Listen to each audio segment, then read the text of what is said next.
Ya teman-teman, jumpa kembali dengan saya Bimbel Matematika Channel. Channel yang memfokuskan diri pada konten matematika dan pembahasan lengkap soal-soal ujian CPNS. Pada kesempatan ini saya akan melanjutkan pembahasan materi tentang penalaran logis.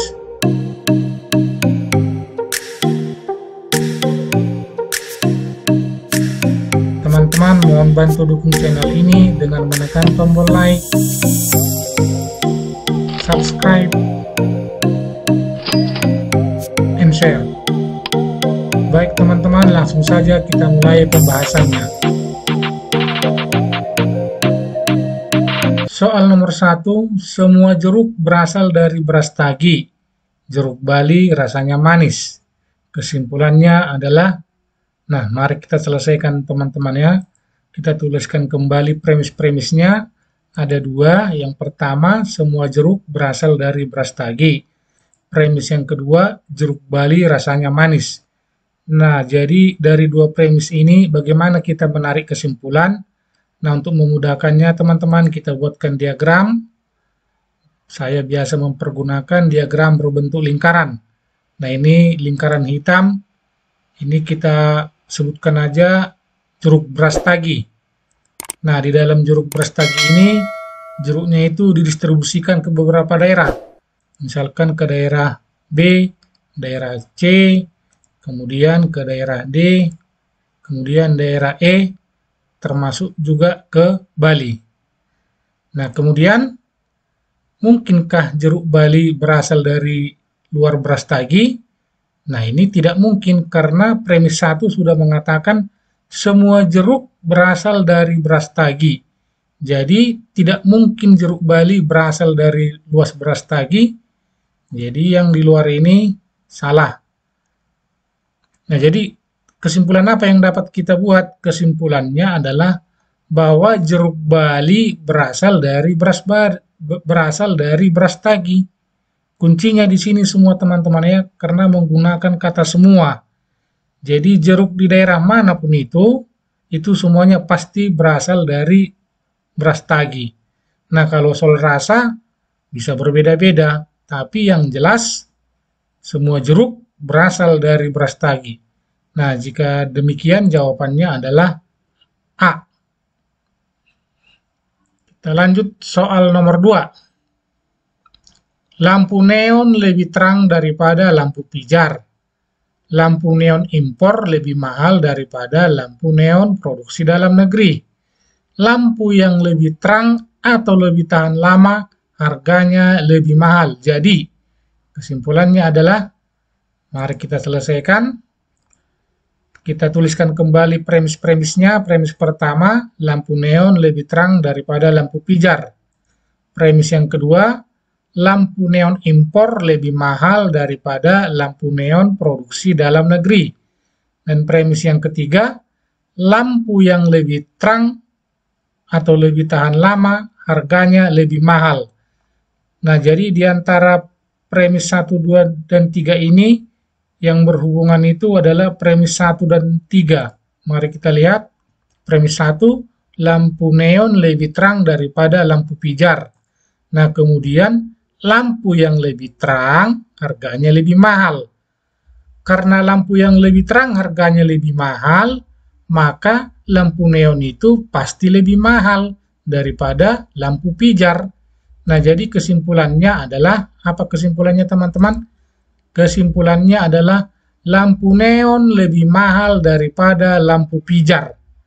Nah, jadi dengan demikian jawabannya yang B. Soal nomor 3. Barang pecah belah adalah barang yang mudah pecah bila jatuh. Barang-barang yang tidak pecah bila jatuh tidak lagi digolongkan dalam kategori pecah belah. Gelas buatan Indokaca tidak dapat pecah kalau jatuh. Nah, mari kita selesaikan. Premisnya ada 3. Yang pertama, barang pecah belah adalah barang yang mudah pecah bila jatuh. Premis yang kedua, barang-barang yang tidak pecah bila jatuh tidak lagi digolongkan dalam kategori pecah belah. Premis yang ketiga, gelas buatan Indo Kaca tidak dapat pecah kalau jatuh. Nah, jadi kira-kira teman-teman apa yang menjadi kesimpulan dari 3 premis ini? Tadi sudah dikatakan barang pecah belah adalah barang yang mudah pecah bila jatuh. Nah, kalau barang-barang itu jatuh namun tidak pecah, tidak digolongkan lagi barang pecah belah. Nah, dengan demikian gelas buatan Indo Kaca tidak dapat pecah belah kalau jatuh. Kesimpulannya apa? Nah, jadi kesimpulannya adalah karena tidak dapat pecah kalau jatuh, maka gelas produksi Indo Kaca tidak termasuk barang pecah belah. Nah, jadi pilihannya yang tepat adalah C. Soal nomor 4. Semua hewan memamah biak makan rumput, sementara kucing termasuk hewan memamah biak. Kesimpulannya adalah, penyelesaiannya adalah sebagai berikut. Ada 2 premis. Premis yang pertama, semua hewan memamah biak makan rumput. Premis yang kedua, sementara kucing termasuk hewan memamah biak. Nah, untuk menyelesaikannya kita buatkan dalam bentuk diagram. Nah, jadi lingkaran yang hitam ini adalah sekumpulan hewan pemakan rumput. Nah, terdiri di dalamnya masih dibagi-bagi lagi. Di antaranya ada hewan yang memamah biak. Yang tergolong dalam hewan memamah biak ini salah satu hewannya adalah kucing, dan mungkin ada juga hewan-hewan yang lain. Itulah lingkaran hijau, kuning, ungu. Nah, kemudian di luar merah, namun masih tetap dalam lingkaran hitam adalah hewan pemakan rumput, tapi yang bukan memamah biak. Nah, itu dia, ada beberapa hewan kita misalkan. Nah, jadi kesimpulannya apa? Karena kucing termasuk ke dalam hewan memamah biak, sedangkan memamah biak ini adalah termasuk hewan pemakan rumput, maka kesimpulannya adalah kucing makan rumput. Sekali lagi teman-teman ya, kucing itu adalah hewan memamah biak, sedangkan dari pernyataan tadi premis 1, hewan memamah biak adalah pemakan rumput. Nah, jadi kesimpulannya kucing itu pasti makan rumput. Jadi jawabannya B. Kita lanjut soal nomor 5. Semua pemilik kendaraan harus mempunyai surat izin, sementara sepeda termasuk kendaraan. Ya, semua pemilik kendaraan harus mempunyai surat izin, sementara sepeda termasuk kendaraan. Penyelesaiannya adalah sebagai berikut. Ada 2 premis. Semua pemilik kendaraan harus mempunyai surat izin, sementara sepeda termasuk kendaraan. Ya, kesimpulannya adalah pemilik sepeda harus mempunyai surat izin. Nah, jadi jawabannya adalah C. Soal nomor 6. Ya, kita lanjutkan soal nomor 6. Kendaraan roda 3 dilarang masuk jalan tol, sementara becak beroda 4. Kesimpulannya adalah, mari kita selesaikan. Nah, ini adalah sekumpulan kendaraan yang bisa masuk jalan tol. Nah, diantaranya itu di dalamnya ada beberapa kendaraan. Kemudian yang lingkaran merah adalah jalan konvensional. Nah, sekarang di dalamnya juga ada beberapa kendaraan. Nah, di sini ada becak roda 4. Di sini juga boleh becak roda 4. Nah, jadi kesimpulannya apa teman-teman? Kita lihat satu persatu. Yang A, becak tidak dilarang masuk tol. Premisnya tadi yang pertama, kendaraan roda 3 yang dilarang masuk jalan tol. Kemudian premis yang kedua, sementara becak beroda 4. Berarti dengan demikian, becak tidak dilarang masuk tol, karena yang dilarang itu adalah yang beroda 3. Nah, jadi becak itu boleh di jalan tol, boleh juga di jalan konvensional. Yang pernyataan B, becak dilarang masuk jalan tol, tidak ada pernyataan seperti demikian. Kemudian yang C, becak harus masuk jalan tol. Nah, ini pernyataan yang salah karena tidak ada disebutkan dalam soal. Yang D pun demikian, tidak ada mobil. Kemudian yang E tidak ada kesimpulan. Nah, jadi jawaban yang paling tepat adalah yang A. Becak tidak dilarang masuk tol. Nah, soal nomor 7 sampai dengan 10 berdasarkan wacana pada bacaan berikut. 6 peserta Popnas yang akan melakukan pertandingan di suatu kota menginap di sebuah hotel kecil yang mempunyai 6 kamar. 3 buah kamar dengan ukuran yang sama terletak pada lantai 1 dan 3 lainnya terletak pada lantai 2 yang masing-masing terletak persis di atas kamar pada lantai 1. Kamar pada lantai 1 diberi nomor urut 1, 2, dan 3. Dan di atas ketiganya masing-masing adalah kamar nomor 4, 5, dan 6. Mengingat fasilitas yang ada pada masing-masing kamar dan pembagian pekerjaan di antara ke-6 peserta Popnas tersebut, maka mereka membuat pembatasan sebagai berikut. A akan menempati kamar 2, kemudian kamar B tidak boleh berdekatan dengan kamar E. Kamar B tidak boleh berdekatan dengan kamar C. Kamar D tidak boleh berdekatan dengan kamar E. Nah, soal nomor 7. Jika B berada di kamar 5, manakah dari pernyataan berikut yang benar? Nah, jadi untuk menyelesaikannya teman-teman, kita buatkan dulu skemanya atau denahnya agar kita lebih mudah untuk menyelesaikan soal ini. Nah, seperti berikut. Ada 6 buah kamar, 3 di lantai 1, 3 kamar di lantai 2. Ini dia, lantai 2, kamar nomor 4, 5, 6. Nah, kemudian ketentuannya adalah kamar B tidak boleh berdekatan dengan E. Nah, ini dia. Kamar B tidak boleh berdekatan dengan E. Kemudian kamar B tidak boleh berdekatan atau bersebelahan dengan kamar C. Kemudian kamar D tidak boleh berdekatan dengan kamar E. Nah, yang paling penting yang ditentukan adalah A akan menempati kamar nomor 2. Jadi di kamar nomor 2 lantai 1 ini, itu posisi A. Nah, seperti ini. Kalau seperti ini ketentuannya, ini ada 3 persyaratan, kemudian kamar A di kamar nomor 2 lantai 1, kemudian dari soal dinyatakan B berada di kamar nomor 5. Nah, nomor 5 itu berarti di lantai 2. Nah, ini dia. Jadi, mana pernyataan yang benar?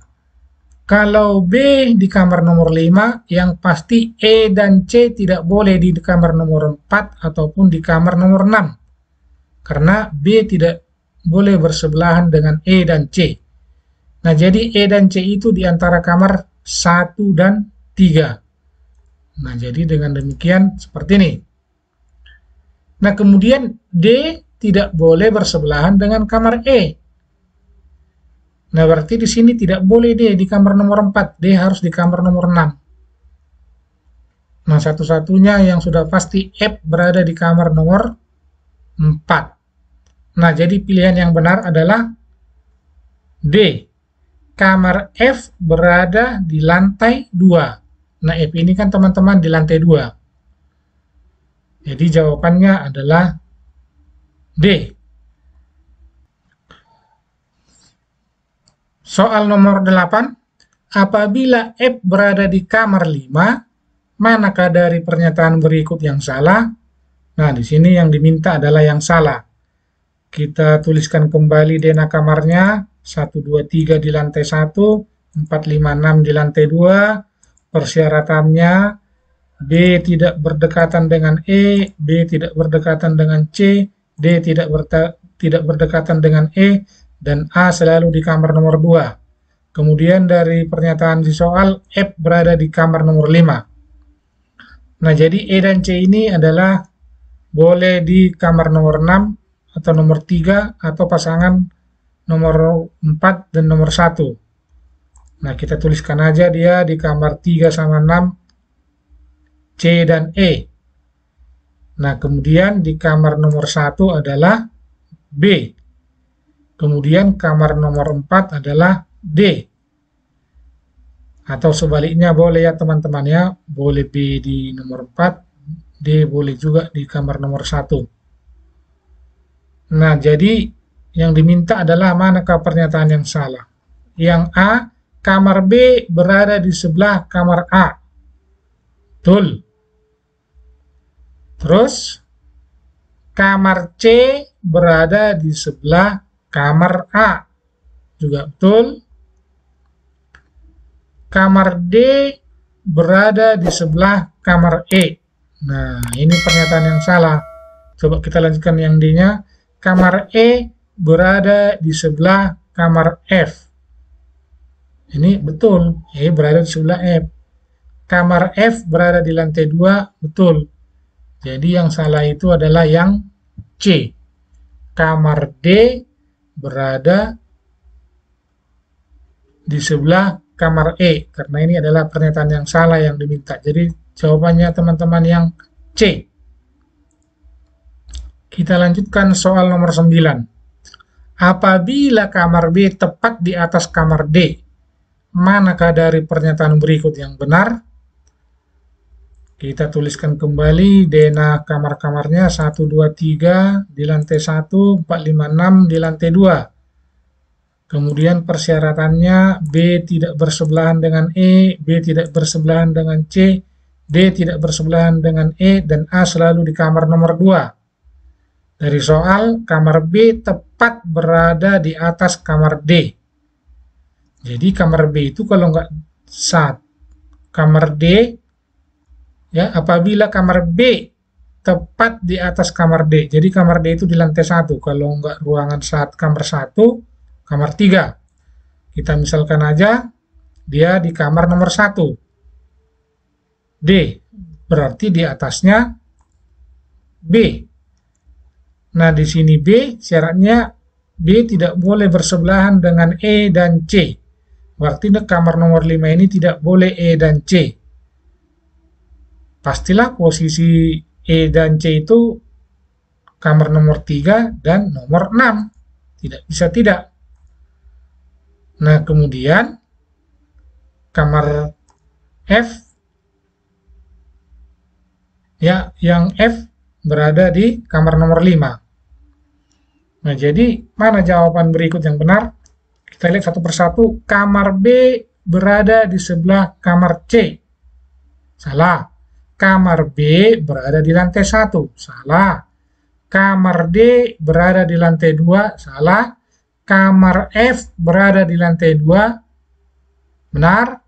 Kamar A berada di lantai 2. Salah. Jadi jawaban adalah D. Soal nomor 10. Apabila D dan E keduanya berada di lantai 1, manakah dari pernyataan berikut ini yang benar? D dan E itu di lantai 1. Kita tuliskan kembali DNA kamar hotelnya. 1, 2, 3 di lantai 1, 4, 5, 6 di lantai 2. Kemudian persyaratannya B tidak boleh bersebelahan dengan E, B tidak boleh bersebelahan dengan C, D tidak boleh bersebelahan dengan E, dan kamar A selalu di nomor 2. Nah, kemudian dari soal D dan E keduanya berada di lantai 1. Kalau di lantai 1 berarti kamar nomor 1 dan nomor 3, D dan E. Kita buat D-nya kamar nomor 1, E-nya kamar nomor 2. Nah, selanjutnya, nah di sini tidak boleh B, tidak boleh D. D sudah masuk teman-teman ya. Sini tidak boleh B di kamar nomor 6. Nah, berarti B itu yang boleh adalah di kamar nomor 5. Di nomor 4 pun tidak boleh, karena D tidak boleh bersebelahan dengan E.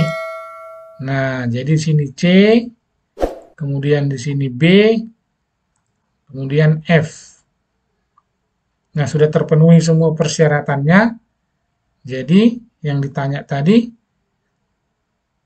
apabila D dan E keduanya berada di lantai 1, manakah dari pernyataan berikut yang benar? Kita lihat satu persatu. B tinggal di kamar 1, salah. B tinggal di atas kamar A, salah. B tinggal di atas kamar F, salah. A tinggal di kamar 2, benar. Ya, C tinggal di kamar 1, salah. Jadi jawabannya adalah D. Soal nomor 11. Apabila kamar B terletak di atas kamar A, manakah dari pernyataan berikut ini yang benar? Kita tuliskan kembali dena penginapannya, 1, 2, 3 di lantai 1, 4, 5, 6 di lantai 2. Kemudian persyaratannya B tidak boleh bersebelahan dengan E, B juga tidak boleh bersebelahan dengan C, D tidak boleh bersebelahan dengan E, dan kamar A berada di kamar nomor 2. Nah, apabila kamar B terletak di atas kamar A, berarti di kamar nomor 5, B. Nah, kemudian nomor 4 dan nomor 6 tidak boleh E dan C. Berarti harus di bawahnya. Kamar nomor 1 atau nomor 3. Nah, di nomor 1 E, nomor 3 C. Kemudian di nomor 4 tidak boleh D, karena tidak boleh bersebelahan. Jadi, D itu kamar nomor 6. Nah, kemudian di kamar nomor 4 adalah F. Kesimpulan yang benar, kamar F tepat berada di atas kamar A, salah. Kamar C tepat berada di sebelah kamar E, salah. Kamar D terletak berada di bawah kamar C, salah. Kamar E berada sebelah kamar A, ya. Kamar E di sebelah kamar A. Betul. Kamar B berada di lantai 1, salah. Kamar B itu di lantai 2. Nah, jadi jawabannya adalah D. Kamar E berada di sebelah kamar A. Soal nomor 12. Ali lebih tinggi daripada Budi dan Cici. Jika Dodi lebih tinggi dari Ali, Budi, dan Cici, maka, nah, mari kita selesaikan teman-teman dengan membuat notasi-notasi ataupun singkatan dari nama masing-masing. Jadi yang pertama tadi, Ali lebih tinggi daripada Budi dan Cici. Berarti kita buatkan aja Ali itu A, Budi B, Cici C, Dodi D. Berarti A lebih besar dari B. Tetapi pengertian lebih besar di sini adalah menyatakan lebih dari masalah ketinggian badan, ya. Kemudian Ali juga lebih tinggi dari Cici. Nah, kemudian Dodi lebih tinggi dari Ali, Budi, Cici. Berarti D lebih besar dari A, D lebih besar dari B, D lebih besar dari C. Nah, dari pernyataan 1 dan 2 ini bisa kita simpulkan bahwa Ali lebih besar dari B, lebih besar dari C. Kemudian dari pernyataan 3, 4, 5 ini, karena ini semuanya D, berarti D lebih besar dari A, dari B, dari C. Kemudian kesimpulan dari kesimpulan yang kita dapatkan tadi, kita simpulkan lagi bahwa Dodi lebih tinggi daripada Ali, lebih tinggi dari Budi, lebih tinggi dari Cici. Nah, karena Cici yang paling belakang atau yang paling kanan, berarti dia yang paling pendek. Nah, jadi jawaban yang tepat adalah C. Cici adalah yang paling pendek. Soal nomor 13. Wati lebih cantik daripada Lucy. Wati lebih cantik daripada Lucy. Langsung saja kita buatkan teman-teman. Wati lebih besar daripada Lucy. Tapi pengertian lebih besar di sini adalah masalah kecantikan. Kemudian Wati lebih kurus daripada Sinta. Berarti Wati lebih kecil dari Sinta dalam kurung kurus. Jadi masalah kurus gemuk. Yang nomor 1 masalah cantik jelek. Nah, kemudian Lia lebih gemuk dari Susi. Berarti Lia lebih besar dari Susi, tapi pengertian gemuk. Nah, kemudian Lia juga lebih cantik daripada Lucy. Nah ya, Lia lebih besar daripada Lucy. Tapi tentang masalah kecantikan. Nah, jadi kesimpulannya adalah Wati lebih cantik dari Lucy, pernyataan pertama. Kemudian pernyataan yang keempat, Lia lebih cantik daripada Lucy. Nah, premis 2 dan 3 atau pernyataan 2 dan 3 tak usah lagi kita pandang, karena itu masalah kurus gemuk. Nah, di soal ini yang mau ditanyakan adalah masalah cantik atau tidaknya. Nah, jadi kesimpulan dari nomor 1 dan nomor 4 adalah bahwa, kita lihat, Wati lebih cantik daripada Lia, lebih cantik daripada Lucy. Tapi dari sini ada dua yang bisa kita tarik kesimpulan. Antara Wati dan Lia ini, mana yang lebih cantik di antara mereka?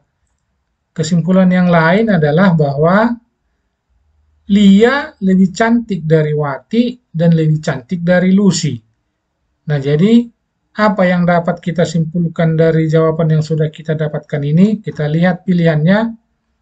Wati lebih cantik dari Lia. Tak bisa kita simpulkan karena tidak ada dinyatakan di soal. B. Lia lebih cantik dari Wati. Nah, ini sama saja kebalikan dari yang A. Yang C. Wati sama cantik dengan Lia juga tidak bisa kita simpulkan. D. Susi yang paling cantik. Susi yang paling cantik. Nah, di sini Susi tidak ada bicara cantik, dia hanya masalah gemuk. Kemudian yang E, tidak dapat ditentukan yang paling cantik antara Lia dan Wati. Nah, ini yang paling tepat ya teman-teman ya, karena dari soal tidak bisa kita buat kesimpulan mana yang paling cantik di antara Lia dan Wati. Jadi jawabannya adalah E.